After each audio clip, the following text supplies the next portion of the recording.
오늘 우리에게 주신 하나님의 말씀은 신약성경 갈라디아서 5장 1절에서 11절 말씀입니다. 신약성경 갈라디아서 5장 1절에서 11절 말씀입니다. 갈라디아서 5장 1절에서 15절 말씀까지입니다. 제가 가진 성경은 308페이지 갈라디아서 5장 1절에서 15절 말씀입니다. 갈라디아서 5장 1절에서 15절 말씀 찾으셨으면 한 목소리로 같이 한번 읽겠습니다. 그리스도께서 우리를 자유롭게 하려고 자유를 주셨으니 그러므로 굳건하게 서서 다시는 종의 멍에를 매지 말라. 바울은 너희에게 말하노니 너희가 만일 할례를 받으면 그리스도께서 너희에게 아무 유익이 없으리라. 내가 할례를 받는 각 사람에게 다시 증언하노니 그는 율법 전체를 행할 의무를 가진 자라. 율법 안에서 의롭다 함을 얻으려 하는 너희는 그리스도에게서 끊어지고 은혜에서 떨어진 자로다. 우리가 성령으로 믿음을 따라 의의 소망을 기다리노니 그리스도 예수 안에서 할례나 무할례나 효력이 없으되 사랑으로 역사하는 믿음뿐이니라. 너희가 다름질을 잘하더니 누가 너희를 막아 진리를 순종하지 못하게 하더냐. 그 권면은 너희를 부르신 이에게서 난 것이 아니니라. 적은 누룩이 온 땅 위에 퍼지느니라. 나는 너희가 아무 다른 마음을 품지 아니할 줄을 주 안에서 확신하노라.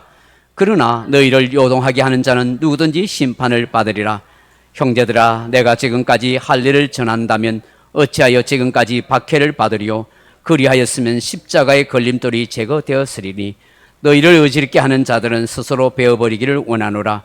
형제들아, 너희가 자유를 위하여 부르심을 입었으나 그러나 그 자유로 육체의 기회를 삼지 말고 오직 사랑으로 서로 종노릇하라. 온 율법은 내 이웃 사랑하기를 내 자신같이 하라 하신 말씀에서 이루어졌나니 만일 서로 물고 먹으면 피차 멸망할까 조심하라. 아멘. 우리 헵시바 찬양팀과 함께 찬양으로 영광 돌리겠습니다.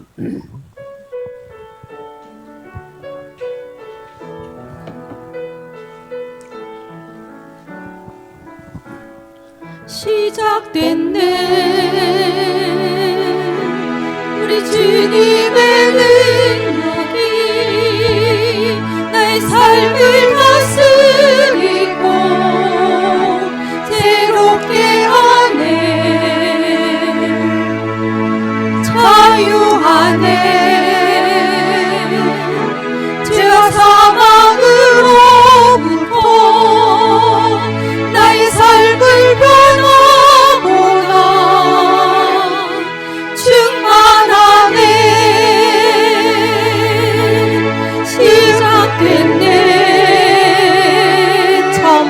우리 주님의 능력이 나의 삶을 다스리고 새롭게 하네. 자유하네. 죄와 사망으로부터 나의 삶을 변하구나. 충만하네. 은혜로다. 주의 은혜 한량없는 주의 은혜 은혜로다. 주의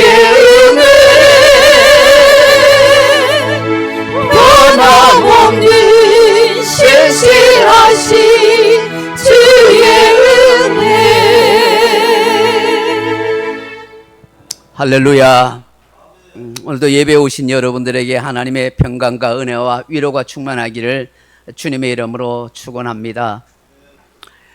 오늘 갈라디아서 5장 1절로 15절 말씀 가지고 당신에게 진정한 자유가 있습니까? 하는 제목으로 말씀의 은혜를 나누고자 합니다. 사랑하는 성도 여러분, 며칠 있으면 일본 제국주의에서 나라를 빼앗겼다가 다시 되찾은 8.15 광복절입니다.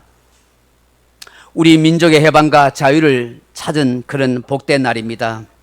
하지만 저 북한 땅은 아직도 자유를 잃은 채 아픔 가운데 있습니다. 오늘은 이 자유의 소중함을 생각하면서 성경이 우리에게 가르쳐주는 자유, 더 나아가서 우리 마음의 감옥에서부터의 자유에 대해서 말씀드리려고 합니다. 오래전에 상영되었던 빠삐용이라는 영화가 있습니다. 그 영화에 나오는 주인공은 억울하게 살인 누명을 쓰고 감옥에 갇히게 됩니다. 그 감옥은 탈출이 불가능하다고 여기는 악마의 섬입니다. 주인공은 자신의 억울함을 해소하기 위해서 그리고 복수를 하기 위해서 자유를 찾고 싶어서 불가능하다고 여기는 그 악마의 삶을 탈출하고 온갖 계획을 세웁니다. 오랫동안 바다의 민물과 선물을 연구한 끝에 주인공은 탈출을 시도하게 됩니다. 수차례 탈출을 시도한 끝에 결국 악마의 섬에서 뛰어내려서 탈출하게 됩니다. 주인공은 탈출하기 전에 함께 갇혀있던 친구에게 같이 도망가자고 합니다. 하지만 그 친구는 같이 가지 아니하겠노라고 말합니다. 결국 주인공은 이 바다의 조리의 흐름을 이용해서 악마의 섬에서 벗어나 자유를 얻었다고 그렇게 외치게 됩니다. 그때 남아있던 친구는 그 모습을 보고 이렇게 독백을 합니다. 네가 아무리 탈출해도 네 마음의 감옥에서 벗어나지 않으면 너는 여전히 감옥 속에 갇혀 있는 것이야 라고 말입니다. 이 영화는 실화를 바탕으로 만든 영화입니다. 스티브 맥킨이 연기한 주인공으로 실제 인물은 프랑스의 앙리 사르에르라는 사람입니다.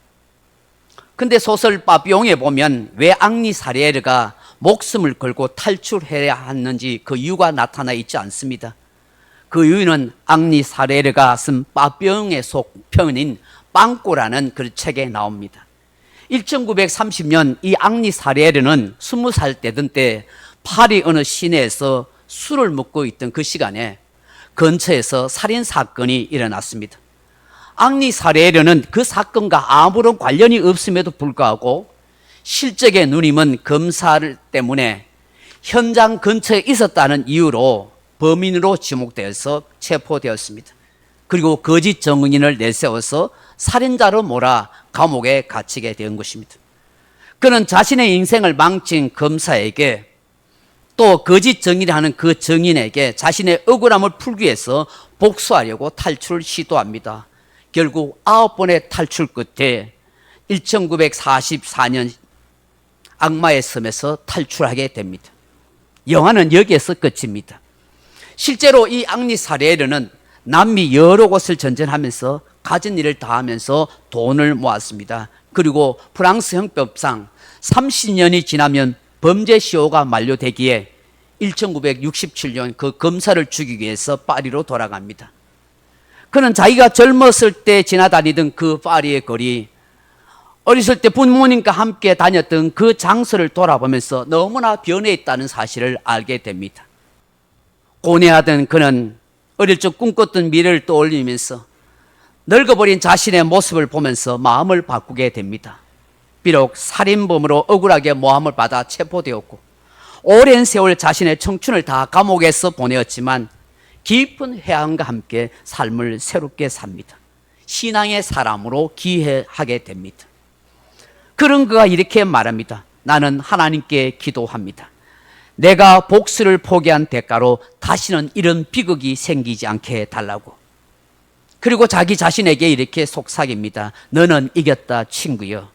너는 자유롭고 사랑받는 내 미래의 주인공으로 여기에 있다.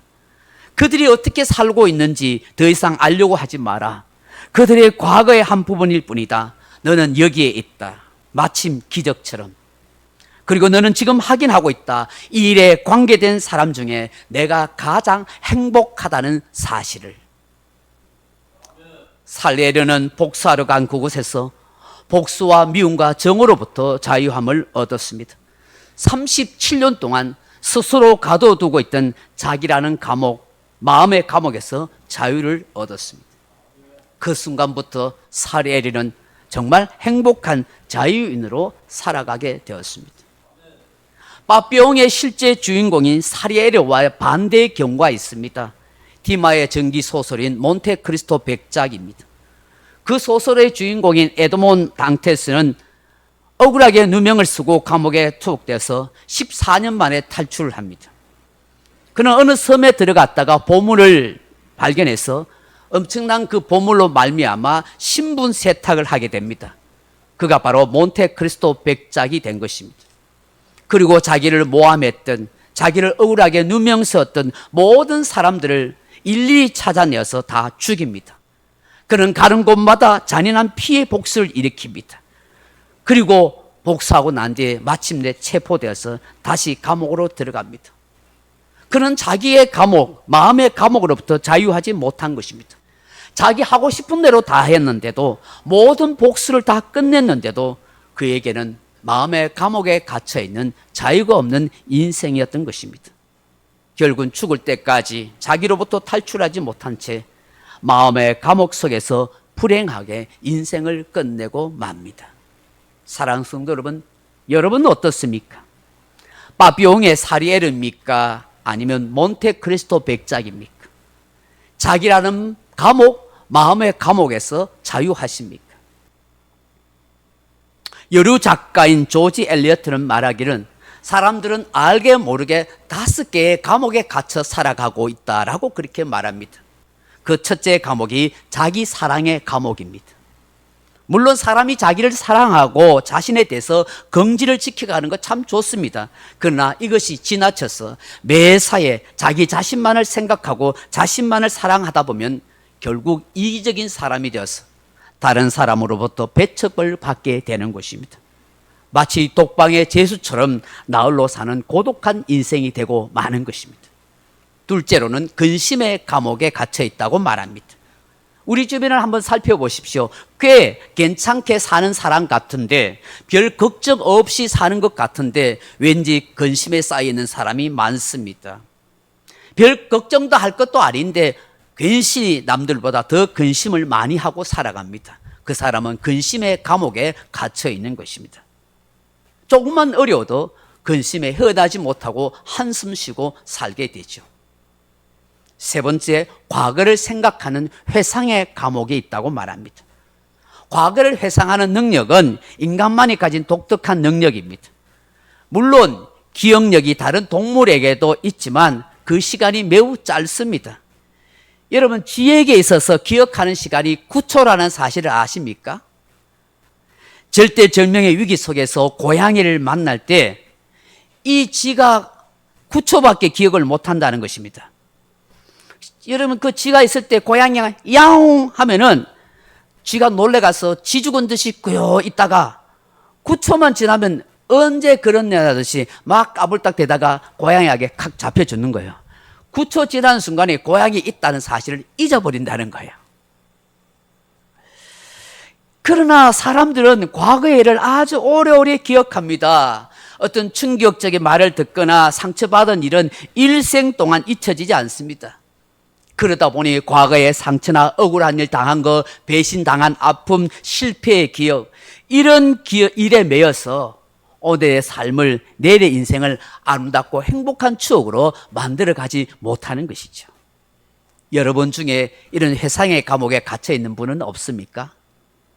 넷째로는 남의 것만 좋게 보면 시샘의 감옥이라고 말합니다. 다른 사람과 비교해서 자신을 비하하고 남에 대해서 지나치게 부러워하는 그런 마음을 가진 것입니다. 사실 시샘도 적당하게 하면 아름답고 매력적이며 자기 발전에 도움이 될 수도 있습니다. 동기부여가 되기 때문입니다. 나도 저 사람처럼 열심히 공부해서 성공해야겠다, 나도 노력해서 잘 살아봐야겠다 라고 생각하면 좋은 시샘이 될 수도 있습니다. 하지만 이것이 지나쳐서 주어진 것에 대한 감사와 자족하는 마음을 빼앗아가 버림으로 내 마음이 황폐한 마음이 되어버린다면 이 땅에서 가장 불쌍한 사람으로 살게 되는 것입니다. 다섯 번째로는 정오의 감옥입니다. 자신에게 아픔이나 상처를 준 사람, 혹은 자기를 억울하게 하거나 손해를 끼친 사람에 대한 한을 품고 정오를 품고 살아가는 사람입니다. 평생 복수의 칼을 품는 사람입니다. 오늘 우리 사회에 이런 사람들이 얼마나 만연한지 모릅니다. 왜 끔찍한 살인사건들이 많습니까? 가족 간에도 이런 비극적인 일이 왜 많이 일어나고 있습니까? 바로 한을 품은 것에 풀지 못하고 있기 때문입니다. 바로 몬테크리스토 백작과 같은 사람인 것이죠. 사랑하는 성도 여러분, 여러분의 삶은 어떻습니까? 아직 벗어나지 못하고 있는 이 5가지의 감옥은 없습니까? 진정 자유하십니까? 오혜용이라는 사람이 있습니다.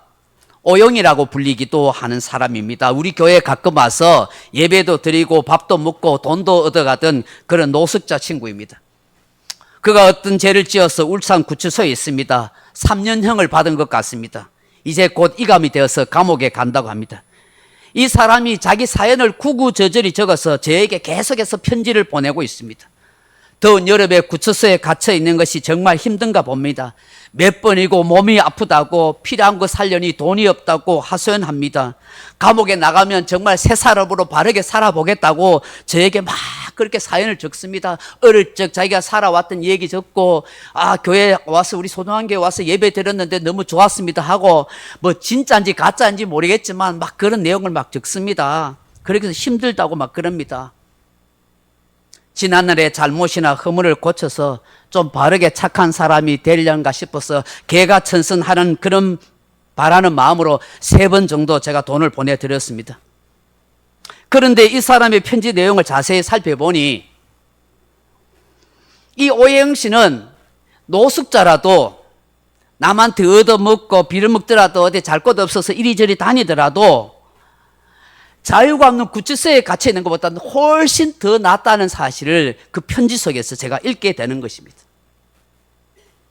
비록 얻어먹고 살아도 남들에게 싫은 소리 듣고 눈치 보이고 냄새나는 몸으로 이래저래 돌아다녀도 내 마음대로 걸어 다닐 수 있고 잘 수 있고 쉴 수 있는 이 자유가 있다는 사실을 너무나 소중하게 느끼고 있는 것을 그의 글을 통해서, 그의 편지를 통해서 제가 알게 되는 것이죠.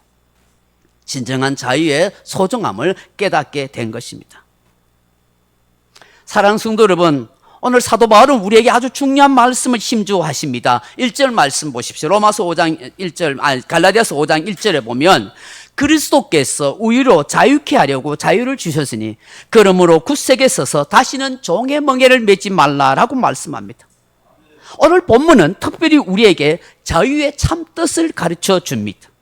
먼저 자유란 우리가 싸워서 쟁취하는 것이 아니라 하나님께서 우리에게 주신 선물이라고 말씀합니다. 그러므로 자유의 주체는 우리 인간이 아니라 하나님이신 것입니다. 기독교의 가장 핵심적인 복음이 바로 여기에 있습니다. 하나님께서 예수 그리스도를 통해서 우리에게 자유를 주셨다 하는 것입니다. 이 자유는 우리의 신분을, 우리의 존재를 근본적으로 바꾸어 놓는 구원의 역사입니다. 죄에서 자유, 율법의 정죄로부터의 자유, 죽음의 두려움으로부터의 자유, 모든 것에서의 자유입니다. 우리가 어려워서 공을 세워서 자격이 있어서 노력해서 얻은 구원의 자유가 아닙니다. 우리는 구원 얻을 만한 그 무엇도 한 일이 없습니다. 오직 우리 주 예수 그리스도께서 우리를 위해서 자유를 주시기 위해서 십자가에 죽으셨습니다. 점도 흠도 없으신 예수 그리스도께서 보배로운 피를 흘려 그 피의 값을 치르시고 우리에게 자유를 주셨단 말입니다. 십자가의 보혈이란 엄청난 값을 지불하고 주신 자유입니다. 진정 예수 그리스도를 믿고 십자가의 의대를 알게 되고 하나님의 사랑을 깨닫게 된다면 가장 그 사람 마음속에 찾아오는 것이 바로 자유인 것입니다. 그 자유를 통한 기쁨과 평안이 생겨나는 것입니다. 그러므로 어떤 상황 속에서도 이 자유함을 누려야 합니다. 누릴 수가 있는 것입니다. 우리는 그리스도 예수 안에서 완전한 자유, 진정한 자유를 누리며 살 자격이 있기 때문입니다. 사랑하는 성도 여러분, 형무소에 갇혀 사는 사람만이 자유가 없는 것이 아닙니다. 진리를 깨닫지 못한 사람은 누구나 자유를 잃은 종의 삶을 살고 있습니다. 감옥에 갇힌 인생이란 말입니다. 구원받지 못한 사람은 자유의 사람이 아닙니다. 사단의 종노릇하고 있는 인생입니다. 죄의 문제를 해결하지 못한 사람은 이 땅에서 참 자유를 누릴 수가 없습니다. 여전히 죽음과 영생의 문제를 안고 살아가는 고민 많은 인생일 뿐인 것입니다. 예수 그리스도를 믿지 않고는 결코 자유함이 없는 것입니다. 예수 그리스도께서 십자가의 죽으심으로 부활을 통하여 우리에게 이 자유를 주셨습니다. 우리는 이 자유를 노래하고 찬양하게 되는 것입니다. 오늘 사도 바울은 이 자유를 얻은 것에 대해서 굳건하게 하고 다시는 종의 멍에를 매지 말라고 하십니다. 여기에 굳건하게 하다는 말이 헬라어 원어로 스테코라 하는 말입니다. 참다, 견디다, 버티다, 끝까지 이겨내다 하는 말입니다. 마치 군인 정신으로 임전무태의 정신으로 이 자유를 뺏기지 않기 위해서 투쟁하고 싸우고 버티고 이겨가라고 말합니다. 어떤 상황이 있어도 어떤 상황이 환경이 닥친다 할지라도 마음이 흔들리지 말라고 하십니다. 다시는 예전처럼 종의 멍에를 매는 인생으로 살지 말라고 하십니다. 여기 종의 멍에는 바로 율법의 속밭 아래 살아가는 것입니다. 갈라디아 교회는 유대교에 있다가 기독교로 개정한 교인들이 꽤 있었습니다. 그런데 이 유대교에 있다 기독교로 들어온 사람들 중에 복음의 진정한 의미를 모르는 채 이런 얘기를 하는 사람이 있었습니다. 아무개 집사님, 아무리 예수 믿어도 구원이 없어. 하나님 자녀가 될 수 없어. 하나님 백성 될 수 없어. 천국 영생 갈 수 없어. 할례를 받아야 돼. 할례. 율법을 지켜야지 천국 가고 구원받는 거지. 예수 믿는다고 되는 게 아니야 하는 그런 거짓말을 하는 사람이 있었어요. 이들의 잘못된 강변 때문에 게임을 받아서 마음이 흔들리는 갈라디아 교회 성도들이 있었어요. 여러분, 이단이 한 사람 교회 오면요, 온 교회 밭을 다 흔들어 놓습니다. 성도들의 마음을 흔들어 놓는 데는 아십니까? 교회를 무너지게 합니다. 그 이단이 들어오면 이상한 소리를 해요. 사람들하고 친하게 지내가지고 밥 사주고 친하게 지내고, 그래서 아무개 집사님, 아무개 장로님, 아무개 권사님 하면서 억수로 친하게 지내놓고는 그때부터는 이제 살살 데리고 와서 이상한 소리 합니다. 교회가 이러니 저러니, 목사님 설교가 이러니, 야, 그러면서 내 얘기 들어봐라. 아주 들을 만한 좋은 얘기 있다. 가보자. 그래서 사람을 꾀이는 것이죠. 지금 이 갈라디아 교회 안에도 이런 할례파 유대인이 들어와서 그렇게 이야기한 거야. 예수 그리스도의 십자가를 통해서 구원받고 그분의 피로 인해서 우리가 은혜를 받고 의롭게 된 인생이라고 하는 이 진리 복음으로 바울이 잘 가르쳐 놨는데, 이 몰래 들어온 이 이단, 이 유대교 이단이 개의하게 거짓말로 이 갈라디아 교인들을 속인 거예요. 그럼 오늘 바울이 이 말씀을 한 겁니다. 2절 이하에 보면 만일 할례를 받으면 그리스도가 너에게 아무 유익이 없다. 할례 받은 사람은 율법 전체를 지킬 의무가 있는 사람입니다. 더 나아가서 율법 안에는 의롭다함을 얻으려 하면은 그리스도에게서 끊어진 자가 될 것이다. 오늘 6절 이하에 보시면 예수 안에서는 할례나 무할례나 그런 건 아무런 효력이 없다. 사랑으로 역사하는 믿음뿐이니라. 예수 그리스도의 사랑을 통해서 얻게 되는 믿음밖에 없다는 거예요. 성령을 통해서 주신 믿음을 따라 의의 소망을 기다린다. 다시 오실 예수 그리스도를 통해서 우리는 완전하게 의로운 사람으로 변화될 것을 기다린다. 사도 바울은 안타까운 마음으로 이 갈라디아 교회를 향하여 외치고 있습니다. 그래서 8절 이하에 10절에 보면 적은 누르기가 누르기 온 덩어리에 퍼지게 한다고. 마침 연병처럼 전염병처럼 온 교회 안에 성도들에게 신앙의 병을 들게 만들고 있다. 이런 것에 제발 속지 마십시오. 다른 마음을 품지 않을 것을 내가 확신합니다. 갈라디아 교인들을 내가 신뢰하고 있으니까 제발 정신 차리십시오. 내가 만약 할례를 정했다면, 할례 받아서 의로워진다 하면은 내가 이렇게까지 핍박과 박해를 받으면서 예수 그리스도의 십자가를 전할 까닭이 있겠습니까? 라고 그렇게 말씀하는 것입니다.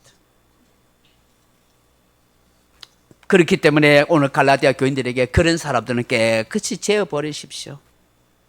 그들의 거짓 교훈과 가르침에 속지 마십시오. 내쫓으십시오. 여러분은 예수 그리스도를 통한 믿음으로 살아야 된다고 말씀합니다. 그렇다면 진정한 자유인은 어떤 삶을 살아가는 것입니까? 오늘 13절 말씀을 보십시오. 자유인은 두 가지의 삶을 살아갑니다. 13절에 보시면 형제들아 너희가 자유를 위하여 부르심을 입었으나 그러나 그 자유로 육체의 기회를 삼지 말고 오직 사랑으로 종노릇하라 라고 말씀합니다. 하나님이 우리에게 주신 자유로 육체의 기회로 삼지 말라 하십니다. 여기는 육체라는 말은 단순히 우리의 육체적인 이 몸을 이 본능만을 가리킨 것이 아니라 하나님의 신령한 성품과 반대되는 모든 것을 말합니다. 즉 육신적인 생각이나 동기에서 시작하는 모든 것을 말하는 것이죠. 1차적으로 자기 육체의 할례를 통해서 남들에게 자랑하고 뽐내고 싶어하는, 내가 이만큼 율법을 잘 지키고 있다, 나는 이 할례를 통해서 어려워졌고 나는 아브라함의 후손이 되고 이스라엘 백성이고 하나님의 백성이라고 하는 사람, 그건 육체의 자랑을 하는 사람이라는 거예요. 더 나아가서 세상의 성공이나 부와 명예와 건세를 자랑하려는 이 세상의 자랑입니다. 이것이 예수 그리스도께서 주신 우리의 자유로부터 벗어나게 만들어버리는 육체의 기회를 삼는 것이라고 말씀합니다. 예수 그리스도께서 십자가에 피 흘려 죽기까지 우리에게 주신 이 자유를 가지고 살아야지 세상적인 자랑과 세상적인 것으로 인생의 기준을 삼고 살면 안 되는 것입니다. 죄 짓는 기회로 삼지 말라 하십니다. 우리는 이 자유를 가지고 하나님께 영광을 돌리며 살아야 할 줄로 믿습니다. 둘째로 이 우리에게 주신 자유는 사랑으로 종노릇하는 것이라 그렇게 말씀합니다. 여러분, 종노릇하고 섬기는 삶은 힘든 삶입니다. 그러나 주님을 사랑함으로 섬기는 삶에는 마음에 기쁨이 있는 줄로 믿습니다. 즐거움과 감사가 있는 거예요. 여기에 진정한 자유함이 있습니다. 여기에 진정한 신앙의 맛이 있는 것입니다. 많은 사람들이 이것을 잘 못 느끼고 살아갑니다. 우리가 늘 간구하고 기도해야 할 것도 그것입니다. 주님을 사랑하는 마음으로 내가 교회에 섬기고 봉사하고 찬양하고 식당 봉사하고 차량 봉사하고 주님을 섬길 수 있도록 도와주옵소서. 왜? 주님을 사랑해야 그게 복이 되는 거, 그게 내 안에 기쁨이 되고 즐거움이 되는 거예요. 하나님이 우리에게 마침내 상급을 주시는 그런 은혜가 되기 때문입니다. 세상에서 제일 자유로운 사람은 사랑으로 모든 것을 섬기는 사람인 것입니다. 이런 사람 앞에는 거칠 것이 없어요. 예수님의 삶이 그렇지 않습니까? 사랑의 마음으로 예수님은 그렇게 섬기며 살아왔어요. 그래서 하나님의 뜻을 이루고 천국을 선포할 수 있었던 것입니다.